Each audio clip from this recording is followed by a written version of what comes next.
Violence and legislative attacks on LGBTQ plus lead the HRC to declare a national state of emergency. These aren't isolated. We can see a pattern, and the pattern has really been building. And I think it's something that we're going to have to continue to monitor very closely going into the end of Pride Month. Sam Jones is with the Armed Conflict Location and Event Data Project. The project found anti-LGBTQ plus mobilization in the U.S. increased more than 4 times from 2020 to 2021. This year's incidence of political violence targeting that community already exceeds the total number of attacks reported last year. The Proud Boys and Oath Keepers, some of whose members stormed the Capitol on January 6, are some of the same groups targeting LGBTQ plus events. Who brought the pedophile? Earlier this month, authorities say Proud Boys members showed up at a drag queen story hour in San Lorenzo, California, shouting transphobic slurs. These people should be put to death. That sentiment echoed in Texas, but this time in a sermon at a church outside of Dallas. They should be lined up against the wall and shot in the back of the head. Right. Extremism researchers say disinformation and a wave of legislation targeting the LGBTQ plus community is fueling the rise in attacks. Through the rest of the year and going into the midterms, where I think this is just going to be one among multiple issues where far-right groups like the Proud Boys and others are going to be trying to ramp up tensions and ultimately possibly escalate violence. Well, less than a month since issuing a travel advisory for LGBTQ plus individuals who might plan to visit Florida, the Human Rights Campaign, the nation's largest LGBTQ plus advocacy group, has issued a state of emergency today for the LGBTQ plus community.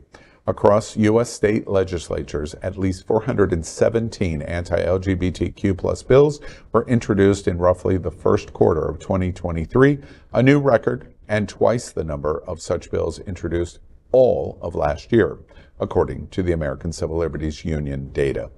They include pronoun refusal laws, forced student outing laws, anti-drag bans, and don't say LGBTQ plus laws. The HRC has insisted it will not back down from attacks on the LGBTQ plus community, saying, quote, LGBTQ plus people nationwide will not be erased, not now, not ever, end quote. Interesting from my standpoint in terms of declaring a state of emergency. I think, to be honest, it is more symbolic than action-oriented, but the symbolism is, I'm sure, what the HRC is trying to establish. This comes right on the heels of Georgetown Law Center issuing the advisory, the emergency advisory, about their concerns about gun violence in the month of June at Pride events. They've issued a statement saying that we are in a heightened awareness of gun violence potential at Pride events this month because of states like Florida that has allowed open carry and non-registration laws, et cetera, that passed in this session.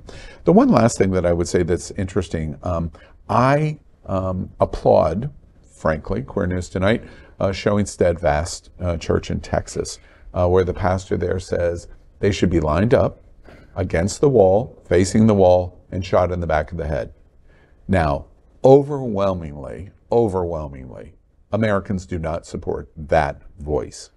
But those that are on the fence of violence against LGBT, they should listen to those kind of voices, because Proud Boys, Homefront, other organizations, that's where the fueling of that voice at Steadfast in Texas is coming from. And the overwhelming majority of Americans should stand up with the LGBTQ community this month and say, that's unacceptable and that's un-American, and we won't stand for it. Well, on July 1st, the first day after Pride Month in Florida, if you want a gun, you can go right on the street and get one, on demand. On demand. And what do you think is going to happen? Yeah, this past weekend was Wear Orange weekend for gun violence awareness, and as I was here a week after I was on Hollywood Beach when there was a mass shooting that I was 1 hour removed from. And this morning I woke up. You were at the beach. I was riding my bike on Hollywood Beach 1 hour before that happened. On the promenade, yes, at 1 hour. And I went to an event on Sunday with the Circle of Brotherhood that was held in Miami, in an area that is, of course, riddled with gun, violence. But I want to point out again, just on the news story that was just on here, we're talking about arming people that are not, that are not just here to, have random gun violence. They're arming people like the Proud Boys who are terrorists. Yeah. The word up there was extremists again. They're terrorists. They're terrorizing our community. They're terrorizing. They're terrorizing the Jewish community. The Latino Black community. Women's rights advocates, and we're now giving them more guns.